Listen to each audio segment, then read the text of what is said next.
Hi, Claire and I are excited to share this next recipe with you.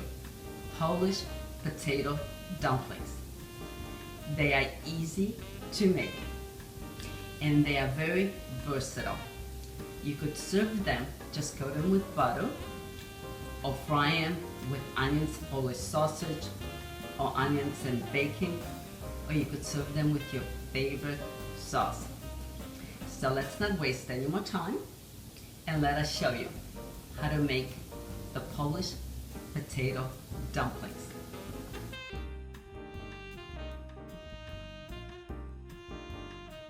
For the ingredients, we will need about 2 cups, 400 grams of mashed potatoes. Now what I started out with was 3 medium-sized uncooked potatoes that weighed around 600 grams. I boiled them in salted water with skins on. Then I drained them, let them cool, peeled them, and mashed them. To that, you will need about a cup, 100 grams of all-purpose unbleached flour, 1 egg, salt, and pepper for seasoning. And that's all it takes to make these potato dumplings. So now we are ready to make the dumplings. In the large bowl, I have combined the potatoes, the flour, the egg. Now I'm going to add about a teaspoon of salt and freshly ground pepper. There. We're going to go ahead and mix all the ingredients until they are mixed well. Well, I'm done mixing, and this is what the dough should look like.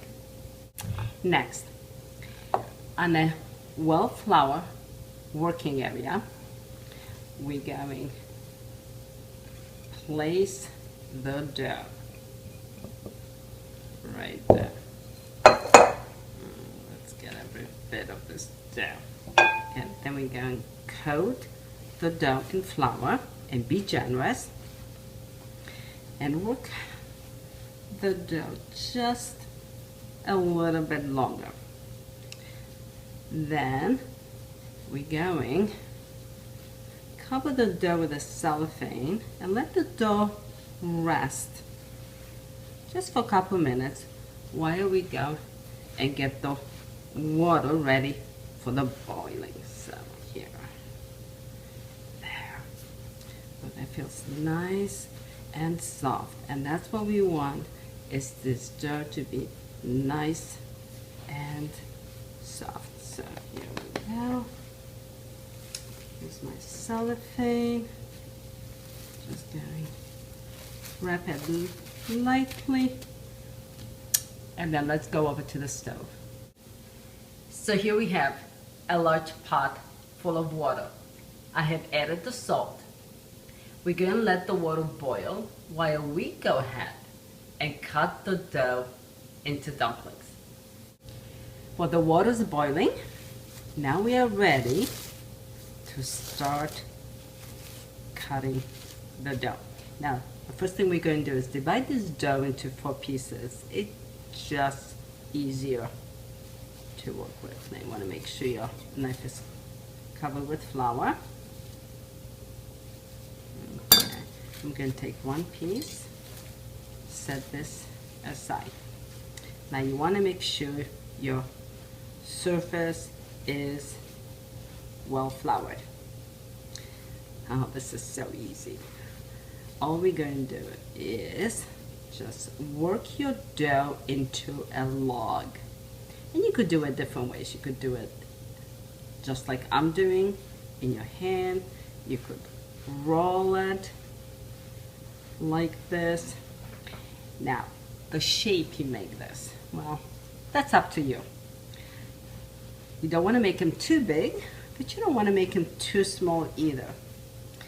What I try to do is make them around 1 inch squares. Now my mother sometimes made them more rectangular.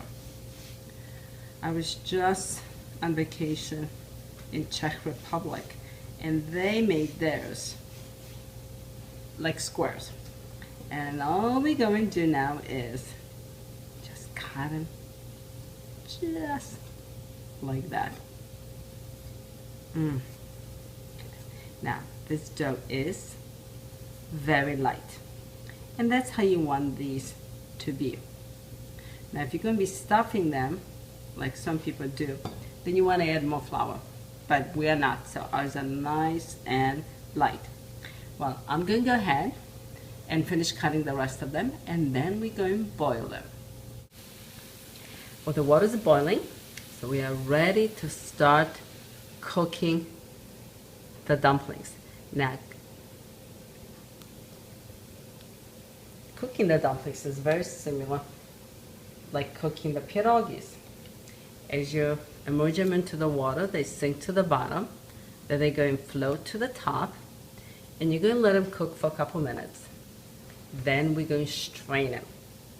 Well, the dumplings have floated to the top, and they have been cooking for a couple minutes, and they are ready to be strained. Oh, they look delicious. So we're going to go ahead and strain all of them. There. And I have a couple more to finish cooking. And now all we have left to do is pour some melted butter right over our dumplings and toss. And as I mentioned earlier, you could serve them just like that, or you could fry them with a little more butter, onions and Polish sausage, or onions and bacon, or serve them with your favorite sauce. Smacznego.